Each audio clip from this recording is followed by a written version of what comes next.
Thank you very much. I'm delighted to be here and for the invitation to speak on the Irish experience, very much on the processes that we've been going through and also our evolving expectations, because obviously they're changing every day as things develop outside of Ireland as much as inside. So I'll start off by setting out the context, very much looking from Ireland's perspective of being quite a small economy. We're very much shaped by what's happening outside, and obviously the recession, the global crisis, was particularly hard for Ireland. We had quite a property boom, and when that went, we were left with very little. So we had a peak to trough fall in our GNP, close to 13% according to the OECD. This meant as well that employment went from 4% to 13%, and that was in less than 2 years. What we found, though, was that part of the recovery could be attributed to education and playing a key role. We've found very much that we've bounced back quicker than we did in the 80s recession, and our Department of Enterprise, Jobs and Innovation has been doing studies with business and found that those businesses that invested in R&D during the recession actually weathered it much better than those that didn't. And PhDs were the one category of people that were still on the increase during the recession, whereas other cohorts were actually not being employed. So it's very interesting to see that dynamic. We can say now that we're bouncing back and unemployment down to 7.7%, and the government's aiming for an employment target of 2.1 million by 2020. We're currently about 1.9. So you can see that your unemployment is very much linked to your level of education, and higher education in particular gives you a much better chance of getting a job. This also is borne out by a study of the labour markets, where you'll get a much higher salary depending on the higher your education level, and also that there is demand. The companies are looking for these highly qualified graduates. What we can say about Ireland, and in particular, is this growth in higher education. Looking back at the 1980s, we've really been on a steady increase up to 2010. This is reflected as well if you have a look at the profile of the Irish population. You can see for the younger generation, and this is in 2010 as a snapshot, that quite a lot of them have got a higher education degree. But if you go up to the 55 to 64 age bracket, very few of them do. And this is a reflection of that complete change in the value of higher education that has happened over that period of time. And it means that that is a target group for us that we need to work on. Trying to get people into higher education is key for us. You can see from this graph, the blue line is the EU, aiming for 39. We're already above that in Ireland, and we're aiming for higher. So we're at 52 and we're aiming for 60. We have quite a number of challenges, not unlike yourselves. A big question is, how well prepared is higher education to meet the needs of the economy? And particularly, this is in balancing the immediate skills needs as well as future-proofing for the things that we don't actually know we're going to need to be prepared for. We also need that civic society and informing public policy, and also trying to get to the public and enriching the artistic, cultural and sporting life of the community. We can't have higher education sitting in a bubble by itself. So it's key that there needs to be a balance between the short-term needs of meeting the skills for the economy, as well as the long-term perspective of higher education future-proofing us and preparing us for things we don't know about yet. So we need to be able to take that cross-disciplinary approach. This is quite important because a recent OECD Higher Education Innovate report actually said that Ireland was becoming overly orientated towards STEM, the science, technology, engineering and mathematics, in our economic and innovation policy. And this had been very much driven by that short-term focus on the economy during the recession. So we're at a point now where we need to rethink that and think about getting a broader base. One of the key things that we've been focusing on is that the graduate is the product of the entire education system. That's right from school level, levels 1 up to 5 on this diagram, and up through further and higher. We have a quality assurance body that looks after the system, and we have been working on transitions reform with the National Council for the Curriculum and Assessment in Schools, the Education Training Boards, as well as further education, ourselves, higher education, and the representative bodies, the universities and the IoTs, as well enhancement in teaching and learning. And this is very much because the graduates coming through need smooth transitions, and they need a skills basis that enables them to dip into this as well as to go all the way through. So we're looking at different models of education, and I will talk a bit more about apprenticeships. And also this careers is not one career for your lifetime, multiple careers, and so being able to dip in and do training, upskilling is important. And this entire system is overseen by our Department of Education and Skills. So as you can see, there's many stakeholders that we have here to try and coordinate and get a system that works. So focusing in on the third level, you can see from this diagram here, one of the big challenges in Ireland is this young population that we have. There's a bubble in schools at the moment, and we're currently building schools all over the place to accommodate them. They're coming to us next. So you can see that we need to be prepared for the higher education enrolments that are coming, and try and find how we can balance that quality of provision with stretched resources. Another challenge we have is access. So there are inequalities. This diagram of Ireland shows the counties, and it looks pretty good. Even Dublin, there's a 47% of people going into higher education. But when you drill down into that data, and the blue map to the right is the Dublin postcodes, it's very much linked to your postcode as to whether you go to higher education. Even so far as if you look right beside each other, D2 has 25% going to higher education, and right next door in D6, which is a bit nicer, 99% are going to higher education. So this is a key focus for our minister at the moment. This just cannot be allowed to persist. I mentioned as well trying to get the adult participation in the lifelong learning. This diagram, Ireland is the red line, and you can see we're below the EU average. We're aiming to be up with yourselves, up near the 25%. And this also is going to reflect that reskilling. You almost need to be an IT specialist to be a mechanic now. So you need to upskill to stay in the job you're already in. And we need to be ready to prepare people to do that. The expectations of students are a key thing for us. You can see from the top figure all the enrolments across the universities and the institutes of technology are fairly balanced. But most of the provision is actually full-time students. These are your traditional cohort coming in, staying on campus, getting the experience and heading off. But if we break that down by full-time and part-time, the top right, you can actually see that most of the full-time are in the universities. And the bottom graph, most of the part-time are in the institutes of technology. So this is very interesting in forming our decision-making process on our binary system. We need both, and they're providing different roles in the sector. We also have the staff. We have circa 17,000 academic and non-academic staff.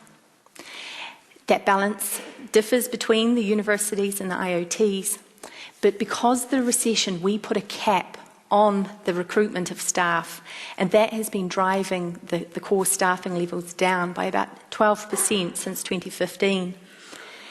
Now, being innovative, they have used the temporary research and specialist staff to bring those numbers up.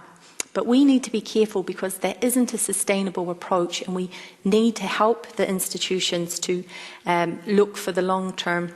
So we're lifting the cap on the ECF now, and we're working with the institutions to try and get back. But what is happening with the increase in students is our staff-student ratios are completely out, and this could impact quality. So it's quite a concern for us. The funding of higher education is always a topic of debate, and very much so because the amount of funding per student has significantly declined. We have students having to pay a contribution which has replaced some of the deficit from the state. And now our institutions, on average, are funded 50-50 from the Exchequer and other sources. So this is something to consider for us in how we govern them or have oversight or help them. We are currently doing a review of funding models. It's called the Castles Report. We're looking at different options, income contingent student loans, which I know would not be something that would fly here, and increasing the contribution from employers, just to try and see, because we haven't got the money to deal with this increased student demand that's coming down at us. They're also looking at the grant allocation model. This is how we calculate the weighting of money that gets given to each institution. Currently, it probably doesn't serve the institutes of technology very well because they've got a much stronger research focus now than they did when it was first established. But their calculation doesn't include any research weightings. So this is part of the reason that we need to do a review. And then the higher education landscape, you may be familiar with it. Our population is about 4.7 million. But we have 24 higher education institutions. That's 7 universities. DIT is an institute of technology, but it's one of the biggest, so it's usually out there on its own. But the 13 institutes of technology and 6 colleges of education. When we had our review of higher education, we were told we need to consolidate. There's a belief that this large-scale consolidation is the way to go, and that a smaller number of larger institutions is more appropriate. We also have some publicly funded small colleges, and we've got private third-level colleges like the RCSI. In Ireland, though, particularly, similar to yourselves, the regional aspect is very important. Irish students tend to study locally, so trying to merge institutions into these big entities may not serve our population very well, because the impact a third-level institution has in its locality is actually key, and we need to remember that. So what did the Irish government do when it was looking to do the future-proofing? Our national strategy. We took the 3 roles that higher education should focus on, with the teaching and learning, research and engagement, which is both with the enterprise and the community. And I won't talk about these in detail now, but we'll have the opportunity to go into more detail afterwards. A key objective is obviously internationalisation. We're currently 9% students that are international. We're aiming for 15, and I've already mentioned the access. But a key thing was this system reform and this consolidation. It was proposed that we needed technological universities, that we needed regional clusters, strategic alliances, and consolidation of the multiple teacher training provision. So I'll talk about those in more detail. And this strategy also gave the HEA more power to have this strategic oversight and to do an analysis of performance management. But just a key point here is our view is, in order to enable the institutions to be responsive, they need autonomy. We need to help them have good governance, be strategic in their decision making, but give them the autonomy to do this. So this is what we're working towards. To set out the strategic policy context, we have our strategy, and all the other government departments also have their own. But because we're the whole of education approach, we have to take them into consideration. So we have a national strategy for skills. We have a national strategy for research. We have the access plan strategy. We have our internationalisation strategy, and we've got our funding review. So the Department of Education and Skills puts out a plan every year for the Action Plan for Education, and they give us 7 objectives of the performance framework. This is a list of areas that the higher education institutions are going to be measured against. So they need us to run this process, bring everybody in together, and we agree performance compacts with the institutions and produce our report back to the Minister. So the performance framework, it's the Minister's objectives, and we're currently in a revision at the moment. But the previous objectives, there were 7: access, excellence in teaching and learning, restructuring for quality and diversity, internationalisation, accountability for public funding, research, and then meeting Ireland's capital needs. So the institutions have to go through their compact and fill out what their strategy is going to be for each of these areas. Because in the past, we were told that there was a lack of focused and strategic approach taken by the institutions to their own management. So this is to try and put a framework on it. We agree these compacts with them, and that's done over a 3-year process. So they're agreed, and then for the next 3 years, we go back and compare them against what they said. We're looking into the 4th round of this. We've had 3 rounds, and every time we've learnt something and had to add in things like the transitions, workload management, and interdisciplinary skills provision. We've produced a report to the Minister as a snapshot of our system, and then we have the ability to adjust their core grant funding on the basis of their performance. We usually use a traffic light system though, so they're either doing great and they're green, or there's a few issues and they have to come back to us. We've had a few institutions into the oranges. We've never had anybody go into the red. No one's ever had their money taken off them. And it's usually a learning process. Once they've had the opportunity to look at what they needed to change or focus on or get greater clarity on, they rose to the challenge and came back with more information and a greater sense of strategic direction. We publish all the results so everybody can see where everybody's at. And the key principles, as I mentioned, is this autonomy. We're trying to give them the tools to do their job, but we're not the ones that need to make the decisions on the priorities. At a local level, they have more information on that. But they need to be accountable, and particularly for the Irish taxpayer. And we need to make sure they have that capacity in strategic planning. What we're finding is some of the smaller institutions or the newer ones mightn't be as developed in their strategic approach as some of the more established ones. So it's trying to bring everybody together along with this process.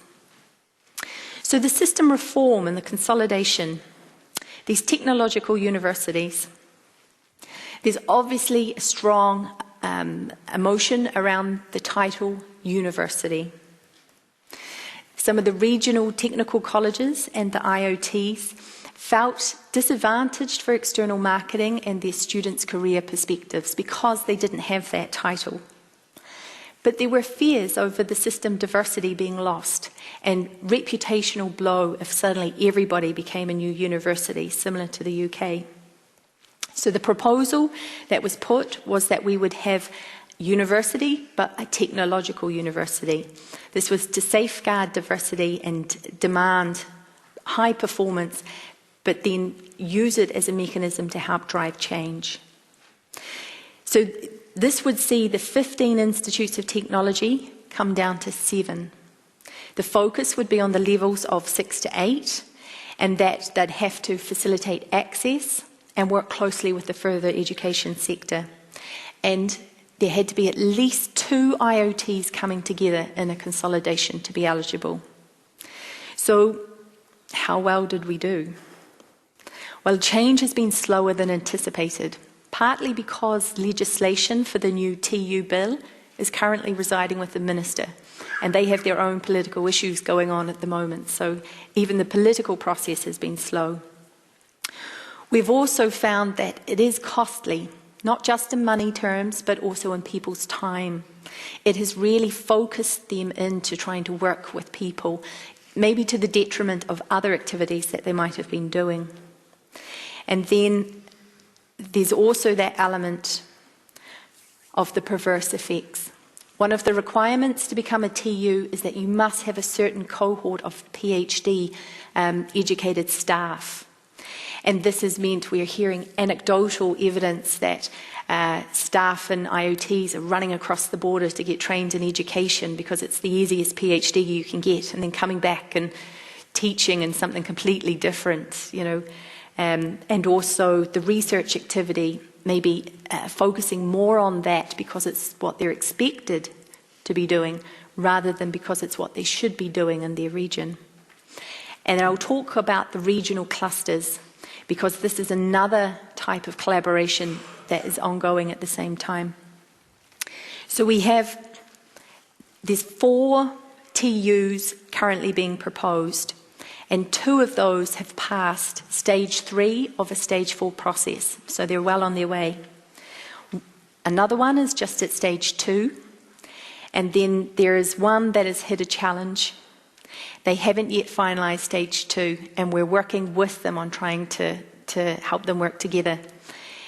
So we're now at a point where we need to decide how much consideration should be given to forcing them into something that maybe isn't really where they want to be, or letting the ones that organically have worked really well to flourish. So these regional clusters, this was proposed as a coherent framework of different institutions of different kinds, and each would have its own role, responsibilities, and they'd all come together in a joint regional initiative. The priorities for a regional cluster was to have academic planning that was shared and coordinated, to look at the transfer and progression pathways on a regional basis and make sure they were coordinated, look at enterprise and the community and the regional development and coordinator and approach, and to look at shared services and facilities to try and get harmonisation of their processes and systems. So the original plan was to have 5 clusters in Ireland, and then once they'd started working together, move that down to just 3 clusters. So every institution would remain themselves. They'd just have a buddy in their region that they were to be working with. And we've found some success, particularly with a coordinated approach to the promotion of the region. So in the academic planning, some of the institutions have courses and have found common graduate attributes and alignment of their timetables. So they're collaborating on a new program development to avoid duplication. Some of the student pathways have been clarified, and the institutions, the IoTs, the training boards, the universities, they've pooled their resources and practices to give a regional offer of access to the non-traditional and mature students. So we have good progress in about 3 out of the 5 clusters. But there are some weaknesses. The institutions are finding it hard to balance all the different expectations of collaboration together. They might be working with somebody for a TU and a different group for the regional clusters, and then have a strategic alliance somewhere else, and they're finding this hard. There is also a better understanding of why to do this. How will it benefit them? And if they're forced into it, we're learning it's not going to happen. It has to come organically because they're actually better off being together. We have an added complication where, from an enterprise perspective, we have a new term now, Regional Skills Fora. And this is enterprise, higher education, schools, groupings working together. So these are not quite mapped onto the regional clusters and are giving a complex picture for the poor institutions to have to work within. So the strategic alliances, this is more along what would normally have happened. So an institution might identify an international alliance that they would like to have, or someone in a different part of Ireland, purely based on the fact that they actually will work well with each other, and it could be on research or it could be on teaching and learning. So from our point of view, we're working to remove any constraints, legal or regulatory, for the development of international alliances. particularly in the current climate with the things that are going on in the UK and the US. Ireland being small, we need to help the institutions with their international alliances. We've had varying degrees of success with alliances across the regions. There have been some great successes, particularly down in Limerick and Galway, that have joint modules. We have had a graduate school that's been launched with an IoT and DCU University.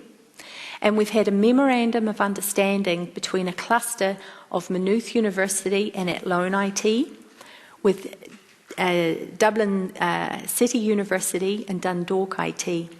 And they've been collaborating with teaching and learning, research and enterprise. They're the gold stars for the types of things that we've been looking for. But the ones where they felt it was being forced upon them have been like magnets, and they've gone the opposite direction. So, one of the case studies I wanted to highlight, a specific focus was on teacher training provision. We had a report that suggested the 19 institutions should be merged into 6 new centres for teacher education, so that they could all offer education from the very beginning of early childhood right up to adult education, and that it would give them a critical mass for research activity. We've got 4 sets of institutions where the reforms have progressed quite well. 2 others have issues, and 1 is struggling. So I'm going to focus on the one that works beautifully. DCU Incorporation Programme involved St Patrick's College, Drumcondra, Mater Dei Institute, Church of Ireland, College of Education. They started off with a clear vision, which is always good. Quality, research-based teacher education enhancing the student experience for both undergrad and postgrad. But what is key is that there was strong buy-in from all of the leaders in all 4 institutions. The project will have taken 5 years to complete this summer, will have cost 23 million, and that's recurrent money, and 22 million in capital expenditure. So this is an example of best practice in terms of change management, but it's quite small scale. It's only 4,000 students and 400 staff. So you can see how the complexity exponentially increases as you go out into much bigger institutions.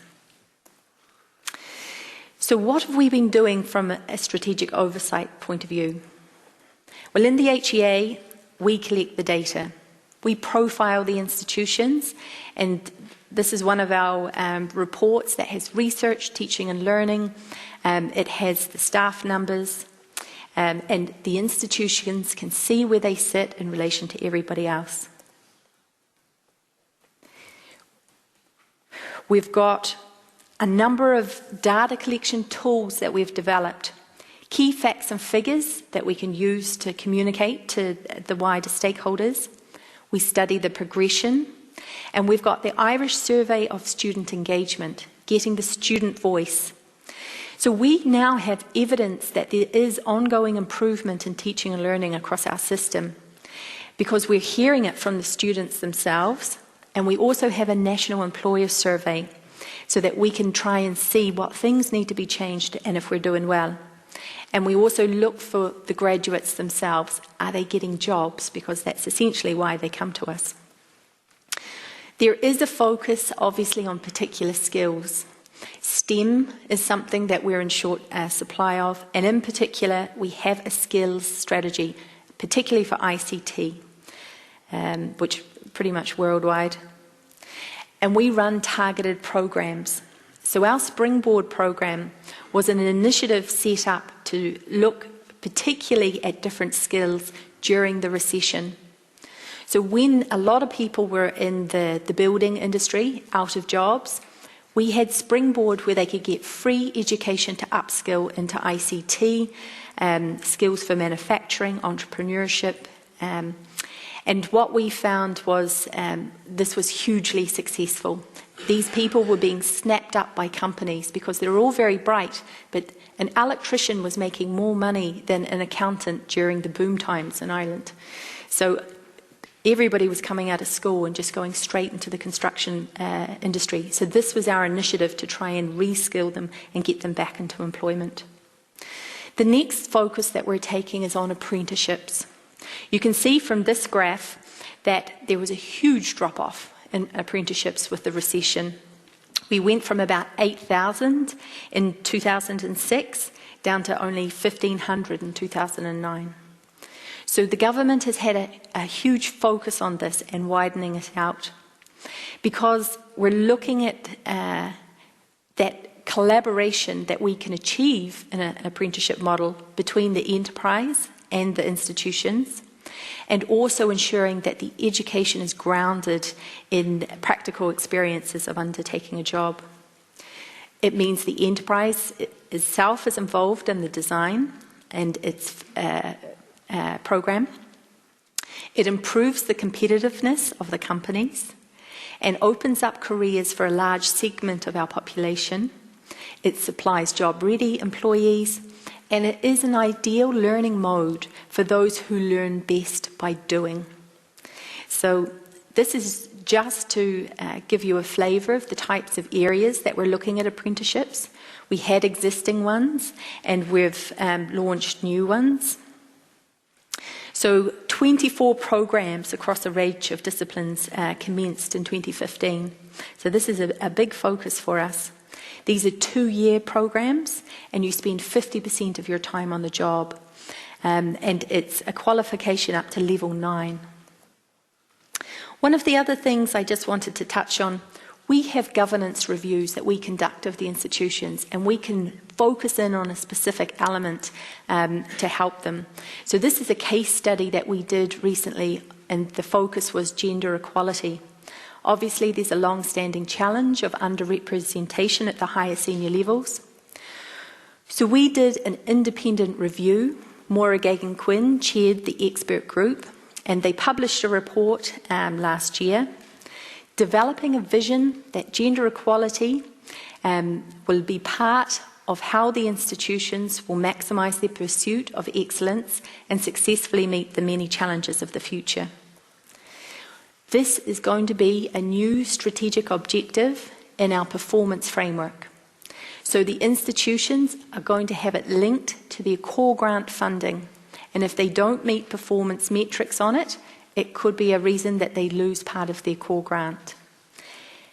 And our research funding agencies, Science Foundation Ireland, the Irish Research Council, Health Research Board, just before Christmas announced that the Athena Swan certification program that we now have in Ireland is going to be a requirement for funding eligibility in the future. So all of our institutions are currently in the process of going for an Athena Swan bronze. So, in conclusion,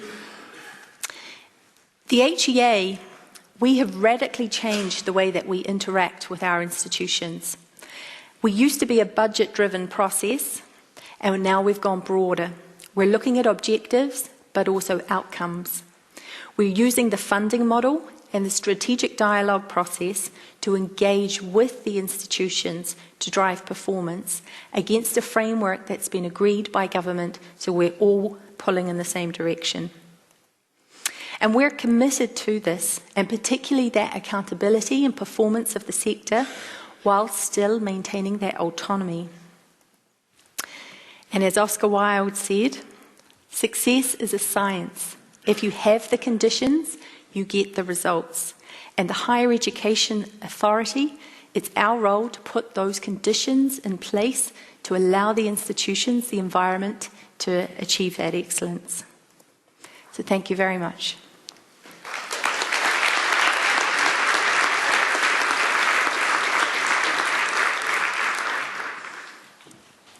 Right. No. Right. Is this working all right? Thanks, Gemma, for that very interesting presentation. Shall we join here? And so I was requested to to facilitate a Q&A with Gemma and bring some questions along with me as well, and some of my experiences, so we can try to do a kind of a three-way here from the Irish experience, and then the UK experience that I have as a Finn in the UK, and then the Finnish experience and your questions, and we can see how that goes. So just very shortly, so my name is Jaakko Kuosmanen and I work for Demos Helsinki. I'm a senior analyst there, and for the past 8 years I've worked in academia in the UK. So I left from Tampere University, where I did my master's in philosophy in 2008. I left in the UK and I did my PhD in Edinburgh. And then I spent the last 4 years in Oxford at the Faculty of Law as a program coordinator in this type of an interdisciplinary research kind of think tank within the university, which is doing quite impact-oriented work. So my field was long-term governance.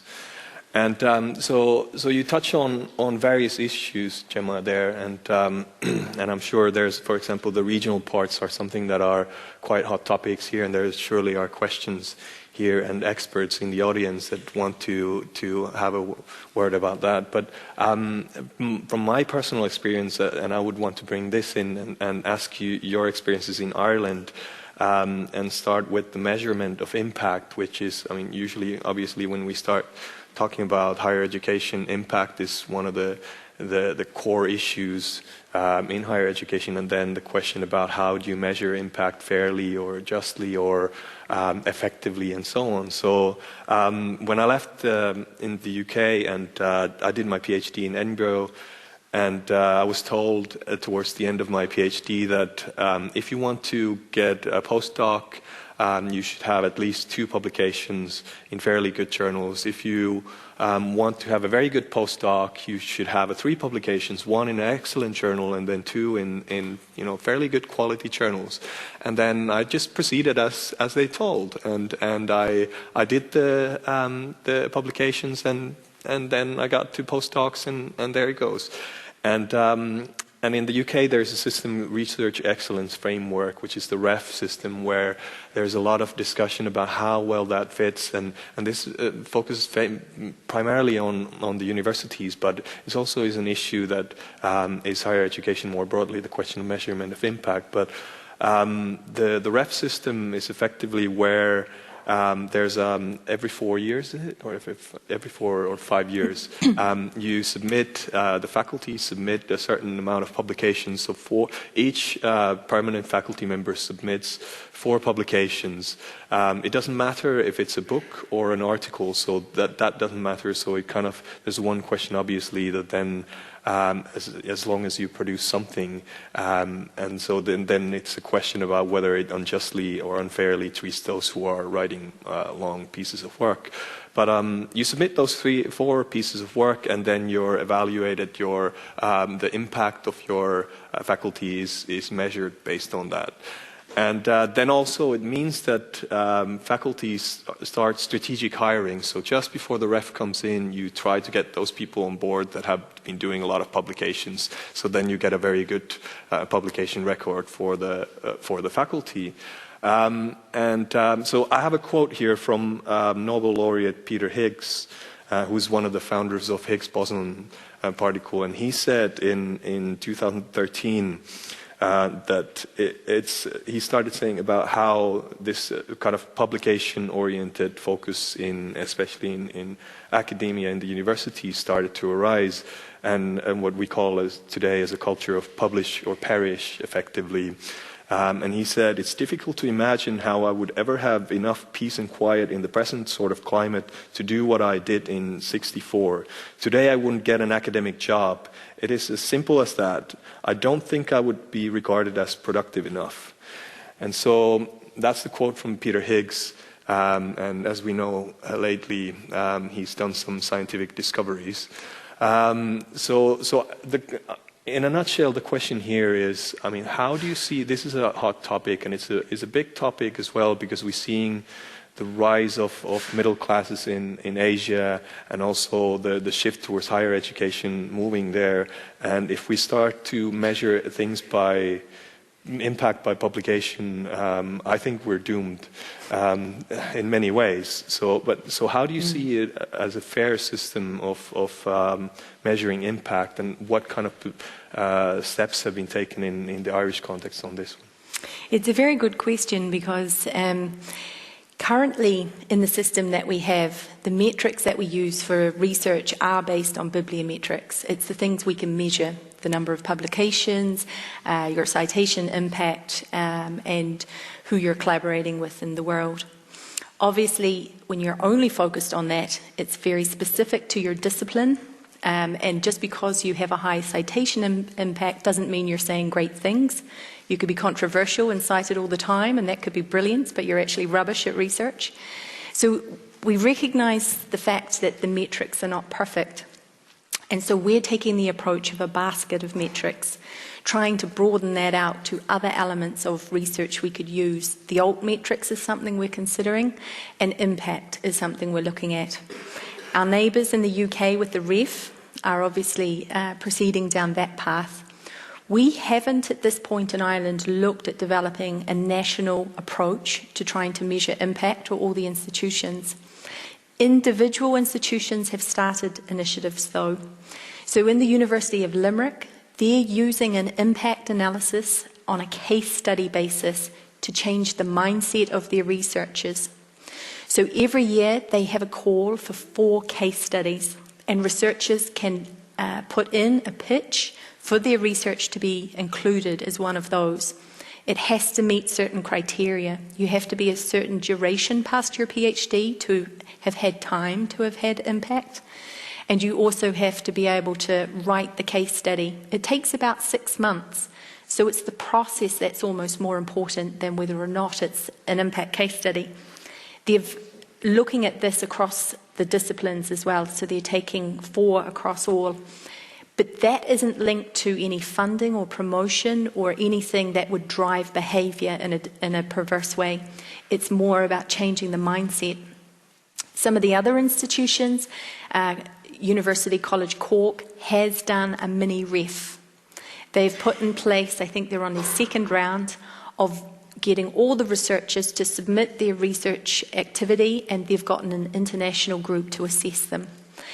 And I think Galway are looking at something similar, and UCD is starting. But what we're hearing is when they did that process, they didn't find anything about their quality that surprised them. They found the things that they knew, they just didn't have an evidence base to tell people about it before. But the process was very interesting. It helped change the mindset of the researchers about where they should be publishing, how they should be publishing, or what they should be focusing on. So we've shied away from trying to put in a national approach. I think if we can get them doing it organically, bottom up, they're doing it because it's a good thing to be done, to have an evidence base for how impactful their work is. Once we start putting money or funding on it, they're going to only focus very narrowly on what needs to be done to get that money. One of the other approaches has been from the research funding side, and I know some of the agencies are starting to change the way they ask for certain things. So, for example, instead of saying your top 5 publications in the last 5 years, it could be your top outputs, and then a justification of why. And an example that was given to me was a clinician researcher whose top publication was in the magazine that's left in the waiting list, the waiting rooms of doctors. And he cited that as his most impactful publication because it got his message to the people that actually needed to hear it about their health benefits. So that's a different way of looking at impact than just your traditional bibliometric approach. So we think as well, the other thing about needing to go the impact route is we have ministers and departments of finance. And right now, we don't have the best evidence base to convince them that investment in higher education is of value to the wider society. It could help with their public waiting lists in hospitals. It could help with making policy. And we're going to start on a process of getting that impact from the institutions so we can use it as evidence for the government on behalf of them.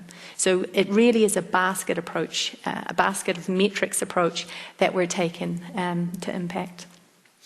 Would anyone in the audience want to weigh in on this one or ask a question relating to this from Gemma?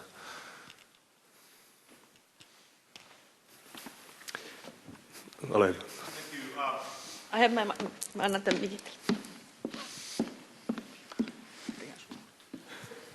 Just a comment on this impact issue and publications. Should we shift a little bit from the discuss from the individual publications into the more like open science and open the data aspects, because this is anyway coming and I would say that the impact through this opening the science could be much better than through the individual publications. So I would see pretty important that we shift a little bit our side to that direction. That's a very good question. Thank you, Jukka. And it's actually in the ref system in the UK, for example, all the articles or publications that are submitted to the ref system need to be open access. So what they've done is they've done an incentive structure where you incentivize the institutions to have open access and promote that. But how would you see the open access and impact and publication question? It's very important, very important. We as well would have the open access requirements. The funding agencies require any outputs to be in an open format. To be honest, in Ireland, we haven't really gone down the data route as yet. We have a national group that are looking at open access, and like you say, it's coming at us whether we're ready or not.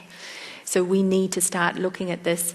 We also need to look at our infrastructure, our IT systems, and our ability to even put all of that up or share it is something that we need to look at. So it's critical, it's very important, and it's good that you highlighted it. It's kind of a bit of an unknown as well. I think we're all going to be making mistakes along the way, but it will change the face of research, I think. Thanks. Then I would like to discuss with you a bit about the degree structures, and you mentioned a little bit you kind of mapped out the different structures within the higher educational system in Ireland. And I mean, my personal experience is, and usually, well, Oxford is not the best representative of even in the UK, but what the system there was primarily where you'd have certain fields like social sciences where you had the undergraduate degrees, which was philosophy, politics and economics, which is a general degree where you don't specialize during your undergraduate degree on anything specifically. You can have certain balances between the topics, but it doesn't really, it's a general degree. David Cameron and others, as we know, it's the PPEs, the fast track to Prime Minister's office. But and then you'd have these type of general degrees after which you specialize in certain topic like sociology or psychology or whichever you want, and then you'd have another level. So I was teaching at the PPE level students, and then I was teaching also at the Blavatnik School of Government of the master's students in public policy, where this was a kind of a degree where it was a fairly early career to mid-career master's degree where you would come and boost your education and then get your career and get a springboard on your career. And then obviously there's the challenge and the rise of the demand for lifelong learning that comes along. So Singapore has a national trust that is investing, it's aiming to be a 5 billion trust that is allocating funds to its citizens, so you can go to education and you can spend a certain voucher whichever part of your life you want, and to kind of get a boost for your career. So looking at this and the kind of the trends for a changing nature of work, where do you see where do you vision us that we ought to be in 2030 in terms of degree structures? What is what responds best to the changing nature of circumstances? Yeah, in Ireland we're doing a transitions reform that I mentioned because of that whole of education approach. We would have had very specialised degrees. We have quite a number of companies in Ireland, and the IoTs in particular, but also the universities would have worked very closely with those companies to develop specialist degrees that would produce graduates that they wanted. This is good and it's bad, but our approach has been that the entry point into higher education, at least that first year, should really be much broader. This will help with the duplication in a small system and also provision of an Irish education branding would be stronger. So we are moving to reduce the number of entry points into higher education, and they can specialise afterwards and tailor it to companies. That's not a problem. But it is about restructuring those degree programs so we can balance addressing the skills needs for companies, but also not have loads of excess duplication in the system. One of the other points that has been a change has been the modularisation of those courses, so that you could pick different modules from different institutions to essentially make up your own degree. And you can put arts in with your sciences or philosophy. And that also opens up for us the opportunity to have mature learners or upskilling, dipping into the degree provision that we already have and using it on a modular basis as something they might need to upskill themselves. So we're trying to break open the system that we have at the moment, keeping what we have but making it more accessible. For the future, I think that's the way to go. The internet now and people's way of working has completely changed their thought process. If you need information on something, you're much more likely to go and grab different sites, get the information and bring it back, and you're almost creating your own learning environment. That is a different approach to the current higher education system, which traditionally you're more spoon-fed. You wait and you get given things. So now even the way that we're teaching is that flipped classroom approach, whereby we're utilising the technology to give them the information they want to find out more about, but we're also trying to get the in-classroom problem-based thinking approach. And what this means, I think, for the graduate of the future is that there's always going to be those younger graduates who probably need to come on campus. First time away from their parents, they're going to go nuts, put them in a safe environment, have the clubs, the facilities, have the courses. And then there's going to be a different cohort of students. The more mature students, the upskilling, they don't need any of that. They just want the information. So I think we need in our system a balance of provision for those different expectations. And so trying to modulise our degree programs, we're hoping will give us that flexibility. Would someone in the audience want to weigh in on this?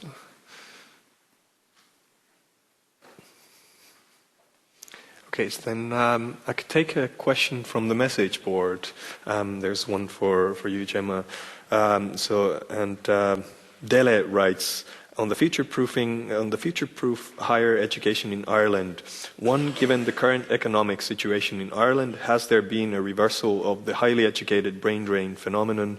Two, is there a measure in place to bridge the highlighted inequalities based on postcodes? I can give you this if you want. Okay.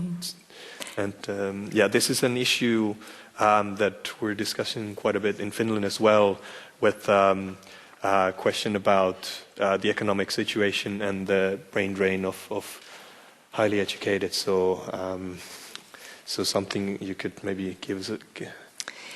Yeah, I think the brain drain, with the recession, we did have a lot of people who left Ireland, and that was across all different sectors. I think we've started seeing people coming back. What we're finding is we're completely short on skilled graduates, and more in particular areas, language provision, ICT and skills. And so we're needing the international students as well as people coming back home, as well as the students coming through to try and meet that demand. So in Ireland, we are hoping to attract more people in with the upturn in the economy. There are jobs there. There are companies crying out for the graduates to come, and they're very happy with the ones that we have. They just want more of them. So it'll be interesting. It's something we'll keep an eye on that topic. In relation to the access, we have a national strategy for access, and this is one of the top priorities for our Minister of Education. That is looking at access across a variety of different areas and working very much on incentivising the institutions to try and address this. It is something that we provide a bit of funding for the institutions for. Part of it is a bit of promotion. A part of it is changing mind shift. We have a free fees initiative in Ireland, or education, so it should be the case that everybody could access education if they wanted to. We have talked about the voucher system as part of the review of the funding model that we're doing. But one of the things that keeps coming up is, will the disadvantaged groups be more disadvantaged if we bring in a loan scheme? And it's a hot topic for discussion. I don't think anybody has any actual answers. But in some regards, I guess the loan scheme view is that once you get your job, you can start paying back your loan. So it doesn't matter where you've come from or who your parents are. It's based on the outcome of your education.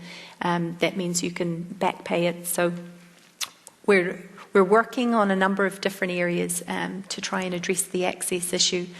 And one of the other elements is understanding it. So we've invested quite a bit of research on trying to find out why it's happening and what we can do, but also in the teaching and learning of the teachers to help, because a lot of the dropout rates would come from students that need more supports. And one of the problems with tightening constraints on higher education, the institutions mightn't always be able to give those supports to the students that need them. And had they had them, they might have progressed through higher education perfectly. So we need to be very careful that in managing any funding, we don't try and scrimp on those areas that would specifically affect the access students. So, yeah, it's a tough one. Please. Thanks very much. I'm Jari Jokinen from Academic Engineers and Architects Finland. I don't have a question, but I would have a comment about brain drain issues. And there's one significant difference between Ireland and Finland, and that's language. And what has happened during the last decades is that Finnish higher education has become more and more international, meaning that there are more and more international students. I think 1/4 of master-level students at Aalto University are not Finnish, 1/3 at Lappeenranta University of Technology aren't Finnish, and we see this great difference in employability of Finnish and non-Finnish graduates in higher education. And this produces, at least in our case and in the field of technology, great brain drain. I think Master of Science in the field of technology, and then the point of graduation, if he or she is Finnish, I think almost 80% have a job at the point of graduation. If you're international, less than 1/4. Thanks. Interesting. Do you want to weigh in on? It's something we need to consider as well. We have an international strategy, and obviously in the current climate, we are looking to increase the numbers of international students that we have. So we need to consider this and actually have a look at the impact. Particularly for our institutions, we're trying to get them to take a more holistic approach to internationalisation. so that it's benefiting everybody, the curriculum, the experience that people have, not just the money that an international student brings in. Because although it is a good option, I guess, for a source of funding, it's very volatile. We had a great agreement with Brazil, and then they got into economic difficulty. And it's not good for the institutions to have a huge reliance on that international aspect. And like you say, quite often our graduates are snapped up by companies all over the world. So we're essentially training them up and sending them out. So it needs consideration, particularly in Ireland, because we may struggle to meet the internal demand of educating our younger cohort coming through, let alone anyone else who wants to come in and move over from other countries. So yeah, it's very interesting, and I think we need to keep an eye on it. Any other questions in the audience or comments?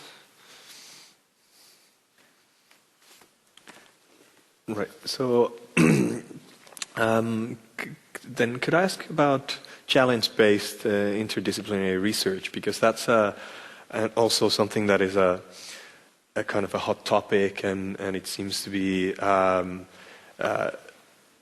expanding wherever you look, regardless pretty much of the country. So I was in Oxford at an institute called the Martin School, and so our approach was we had 300 researchers at the school, and we had 25 different clusters of researchers where we would work. And the two main criteria for getting funding within the school was that, one, you need to do interdisciplinary research projects, and two, you need to be impact oriented.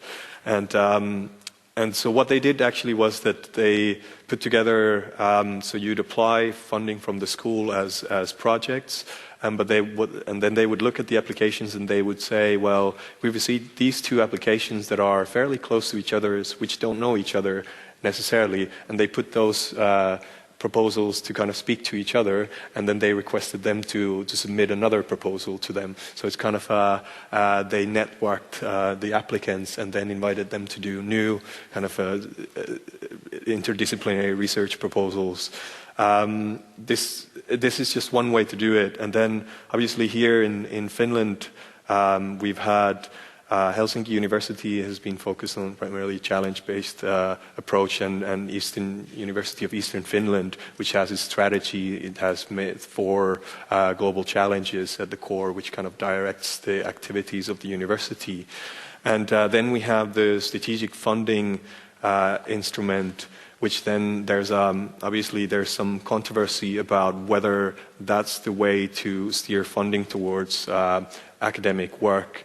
And so there's the pro side is that you're saying, well, the challenges don't come in these boxes, and you actually, like the disciplines are boxed, but you actually need to take a more challenge-based approach. And then the cons are, well, the controversies are relating to things like, well, if you allocate funding based on certain preset challenges, will that limit academic freedom? And that's the debate in some ways, if I've understood it correctly. And so how do you see this as, the pros and cons of the challenge-based focus research, and where do you see it heading if we look at 2030? Mm-hmm. It's a hot topic in Ireland as well.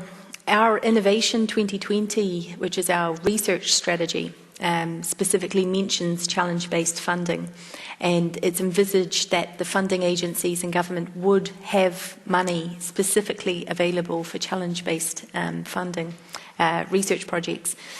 So we're in the process of implementing that strategy now, and so it will become a focus for this next budget.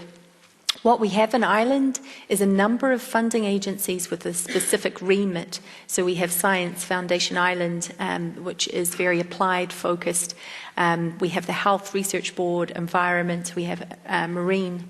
So their focus is very much on their niche area. We then have the Irish Research Council, which is more like the European Research Council. It's bottom-up, excellence-driven. So the way that we have had our funding organised is that there was a research prioritisation exercise conducted, and this was during recession times, to focus on where should the government put the money into topics, particularly if they're science topics and they're very expensive, we need to be focused. So that put money into the likes of Science Foundation Ireland, and they have a policy-driven approach. Obviously, projects have to be excellent, but once they meet the excellence bar, they have a policy initiative that can say, well, this one's in line with government strategies and that type of thing. So that focuses the funding agencies, but it means then, like you say, we have silos of disciplines. So trying to do this challenge-based approach now is to bring those funding agencies together to work on joined-up projects, and particularly because the big issues like food security, climate change, can't be solved by one discipline alone. So I think for the future, it is the way that we need to go down funding and working. But there is a balance. I think you're always going to need research on a broad base.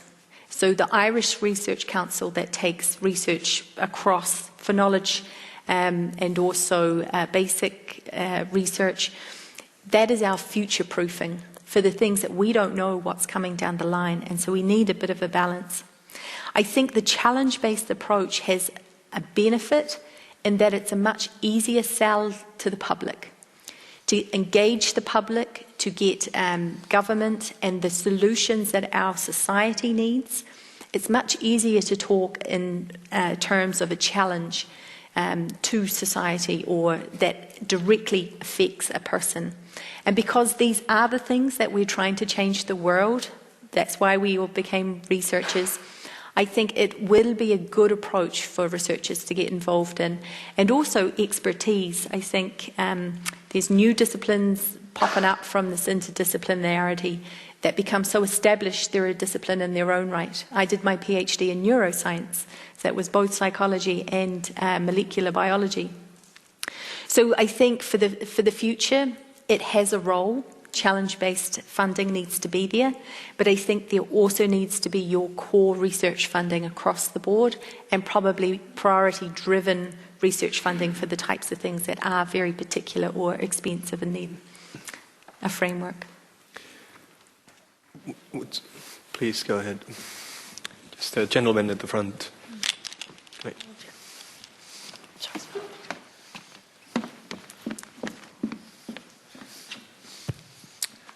Keijo Hämäläinen from University of Helsinki. I would like to discuss the one issue, which is the volume of PhD training, which is presently discussed heavily in Finland, and also we have to think about this for the future.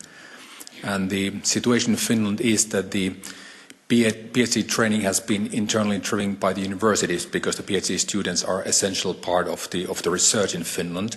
And maybe in Finland, or I think in Finland, we had a little bit imbalance between how much we have a postdocs and the PhD students. And presently we are in a situation that the job market or the non-academic job market is not absorbing the PhD, people with PhD degrees as much as they actually could.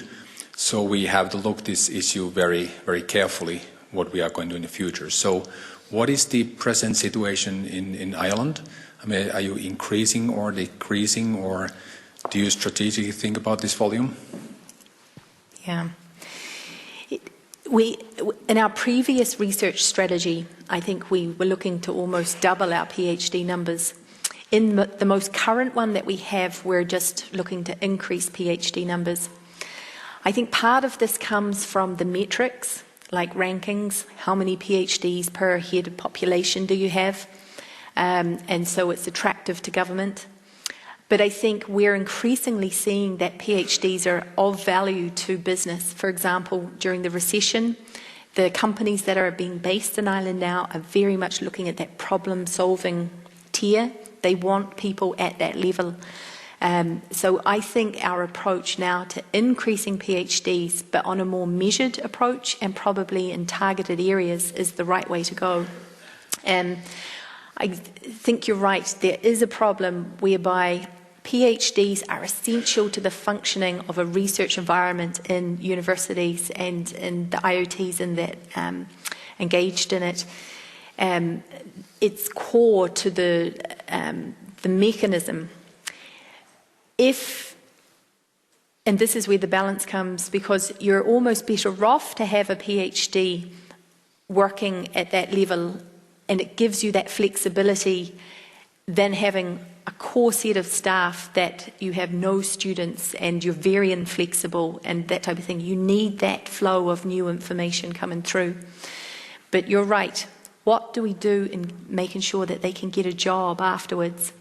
So we've taken the approach of developing a national doctoral framework whereby our PhDs are 4 years and they get given transferable skills training. So we have funding available to increase the PhDs, but they have to get this training in a structured approach. And it could be entrepreneurship, it could be business, it could be more community-based, depending on the areas they're in, or if they want to complement or go completely different. So we're aiming that we're training people to think and be problem solvers, more so that we're training them to be a PhD. Because what we're finding is that a lot of our PhDs are getting jobs and becoming project managers, or they're managing different companies' problem-solving issues that may be not related to the exact discipline that they went into, but it came from the skill set that they learned in doing the training. So although I would agree, we don't want to go too over the top in producing all these PhDs, particularly the length of time it takes you to get one. I had many jokes in my career, as probably everybody has, about, well, you must have been very good at drinking if you could stay in as a student for that long, 10 years in university. But there is the option, would I have been better off in getting a job straight away? But I think the skills that I learned in doing that training, for example, has helped me in this job now. The number of times I go back to government and I'm advising them on policy for higher education, and they need someone who's been in there on the front line, who knows that's not going to work, don't even try it type thing. So I think we need to think wider than just the specific jobs in specific areas. And if it's training for being a problem solver or an innovator, as we all say, then it's okay. We have a very low unemployment rate of our PhDs.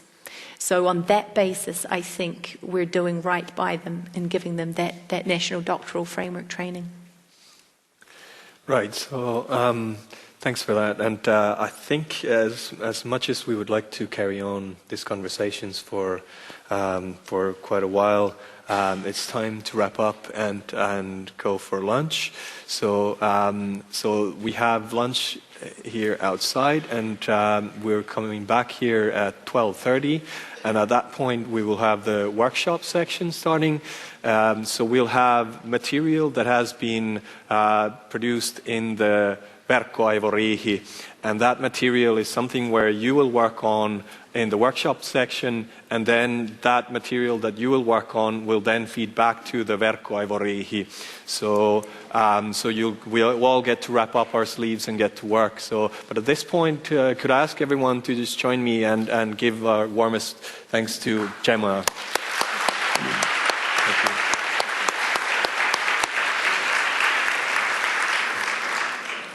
Thank you. Right. Thank you. Thank you very much.